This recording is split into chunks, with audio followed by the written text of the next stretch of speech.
정치권에서 어떤 이런 자연스러워 보이는 이런 갈등들을 좀 증폭시켜서 본인들에게 표를 얻기 위한 어떤 수단으로 이런 갈등을 좀 이용하면서 이른바 정치인들의 갈라치기, 예를 들면 뭐 대선 때 정치했고 뭐 군 병역과 관련된 남녀 간의 첨예한 갈등을 불러일으킬 수 있는 뭐 정책들을 공약을 한다든지 하는, 예를 들면 그런 것들도 영향이 있지 않을까요? 어떻습니까?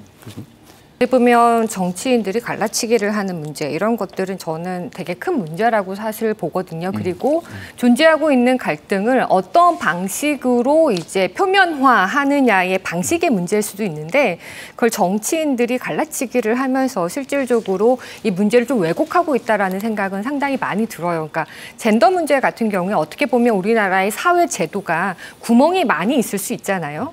이전에 미처 촘촘하게 다루지 못했던 제도들의 허점이나 미흡한 부분들, 결핍된 부분들이 사람들의 목소리에 의해서 계속 뛰쳐나오고 그거를 이제 메꾸는 방식으로 제도들을 더 완성해 나가는 과정인데, 젠더 이슈가 사실 그렇게 나올 수 있어요.